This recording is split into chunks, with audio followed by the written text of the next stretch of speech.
Hello, everyone. Thank you for joining us inside the Americas. Here's a look at what's coming up in today's show. Environmental groups are preparing to go to court to fight Donald Trump's move to boost fossil fuels. This week, the U.S. president signed a sweeping executive order that would roll back Barack Obama's plans to curb global warming. Donald Trump's son-in-law, Jared Kushner, has been a power player able to avoid much of the scrutiny that comes with working in the White House. That is, until now. He's become the fourth Trump associate to be caught up in the Russia probe. And Sao Paulo takes aim at street art, covering up dozens of works around the city, much to the dismay of local artists. I'm Jeannie Godula.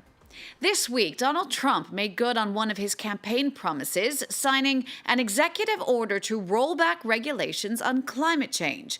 The decree's main target is a signature plan from the Obama administration to restrict greenhouse gas emissions from power plants fired by coal.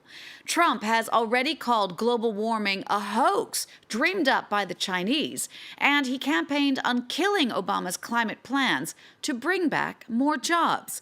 But as Simon Harding explains now, the order has environmental groups gearing up for a fight. Undoing Obama's legacy, Donald Trump's new executive order dramatically changes the US government's approach to combating climate change, a move which critics say puts American jobs before the environment. Basically, you know what this says? You know what it says, right? You're going back to work. That's good. You're going back to work. The so-called energy independence order is the boldest yet in the president's push to cut environmental regulation, to revive the drilling and mining industries. But people against the bill say he has sold his climate policies to whoever offered more money. With today's executive order, it makes it clear that the EPA has been sold off to the highest bidder. Dirty fossil fuel industries who care more about profit than advancing clean energy and protecting human health. With the stroke of a pen, President Trump has attempted to undo years of progress made to address climate change. His election to the White House has boosted hope for those in the Rust Belt and oil-producing states. See, it's gold oil. See the gold color? Yellow, gold. My mood is good. We're optimistic right now. We will be more profitable. Here in eastern Texas, more than 200 new oil wells have been dug in recent months. Expectations have been high since Trump took office, promising to lift restrictions on energy production. The administration is putting some people together that are more industry friendly and understand what we do, and regulations will be more friendly to our business and allow us to drill more wells. Some want more than just the lifting of a drilling moratorium imposed by the Obama administration. They think pulling out of the Paris climate deal, as Trump has threatened to do so, is a good idea. I would say yes. I mean, I would support that. Man is carbon-based. Everything we do. When I breathe out, CO2. Our whole world is carbon. So why do we think that putting carbon dioxide in the atmosphere is bad? The executive order will also reverse a ban on coal leasing on federal lands. Once the main source of electricity, coal now accounts for only a third of US power production. President Obama's efforts to regulate CO2 emissions from coal-fired plants played a significant role. He had a war on coal. He wanted to shut every coal-fired power plant down, every coal mine down, and Trump sees it just the opposite. He wants to see coal mines expand. Trump will bring him jobs back. A friend of the coal industry, voters in these states gave Trump a ticket to the White House. Now they want him to keep his promise of putting coal miners back to work. Just 1 year ago, Jared Kushner was a nobody, at least as far as U.S. politics was concerned. But Donald Trump's son-in-law, a millionaire real estate mogul who's never held a government job in his life, now has the president's ear. Anka Ula has more now on Jared Kushner's history and just how he could shape the country's future. Since moving to Washington, Donald Trump's 36-year-old son-in-law has been thrown in the deep end. Despite having no diplomatic experience, Jared Kushner has been handed job after job as Trump's senior advisor. He is lead advisor on U.S. relations with China, Mexico, Canada, and the Middle East, and has also been given the Herculean task of solving the Israel-Palestine conflict. This week, Trump put Kushner in charge of the new White House Office of American Innovation, which is tasked with reforming the federal bureaucracy using ideas from the business world.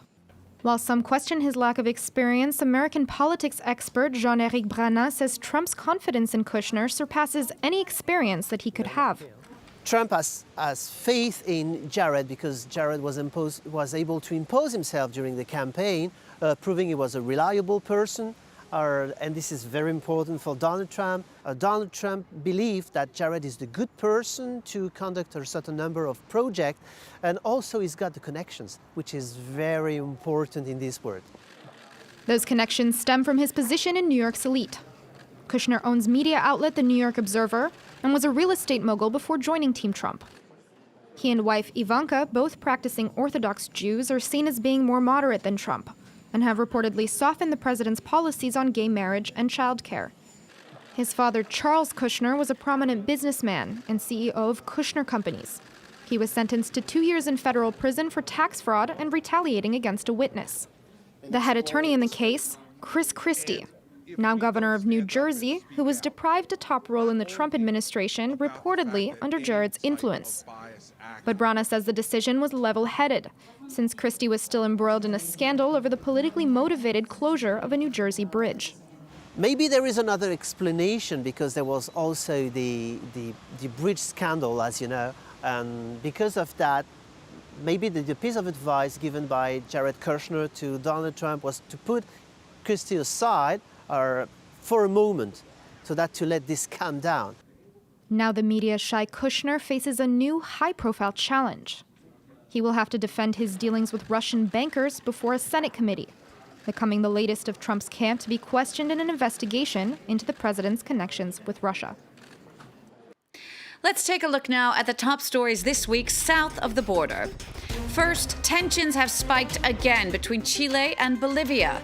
This week, Chile refused to give a visa to Bolivia's defense minister for allegedly promoting a boycott of Chilean products. That adds to the already rough relations between the neighboring countries due to a spat earlier this month over the arrest of 9 Bolivians by Chilean authorities. At least 4 people were killed and more than 20,000 affected by new flooding in Peru. The death toll in the flooding since January is now at 90 dead in all. The sudden warming of Pacific waters off the coast unleashed torrential downpours in recent weeks.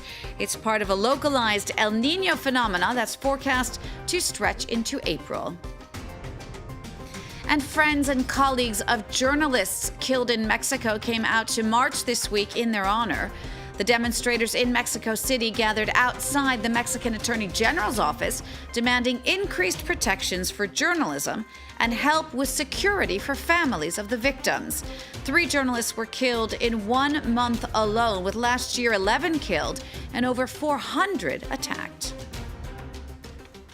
Next now to Brazil, where the new mayor of Sao Paulo has launched a new initiative called the Cidade Linda, literally the pretty city. Its aim is to clean up the abundant amounts of street art. Over 200 works of graffiti have been erased, but not everyone is happy about it. This was the longest stretch of graffiti in Latin America. The May 23rd Avenue had over 70 pieces of street art covering over 5 kilometers. But on January 14th, it was entirely covered in grey paint. João Doria, the mayor of Sao Paulo, launched a renovation project in a bid to clean up the city. The objective of this program is to give a new light to the city of Sao Paulo. We want to take care of it, clean it, and make it a better city, which is more welcoming to people. Since he took office, the new mayor has declared war on urban art. Sporting an orange uniform, he even participated in his initiative alongside council workers. In particular, he aims to target the picos, a linear style of graffiti which were very popular in Brazil in the 60s. His initiative, however, has been met with mixed opinion by the locals. The picos are not good. They destroy architecture. But graffiti, it shouldn't be removed. Some of the tags are part of the city. Painting or doing graffiti in a public area without authorization is illegal in Brazil.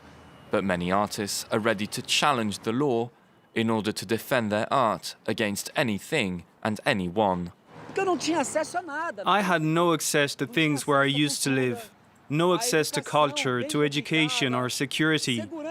Many of my friends were murdered, many got involved in crime and drugs. I chose to follow the path of art, but it was very difficult. I didn't get any help. Over 200 pieces of graffiti have already been erased. The majority of those works were from world-famous artists and were part of the cultural inheritance of Sao Paulo. We'll leave you now in Santa Monica, California, where environmental activists have been showing their love of trees in a very cuddly way. The annual Tree Hugging Day celebrates the first day of spring with a hands-on event promoting the importance of trees and the environment. The event here featured songs, poems, speakers, and of course, lots of tree hugging, including a big group hug. We'll leave you with that. Thanks so much for watching this Inside the Americas. We'll see you again next week for all the news from north to south.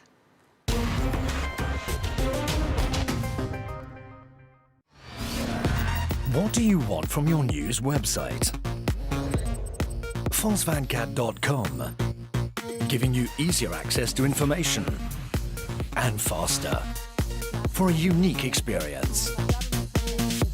France24.com, the international news website.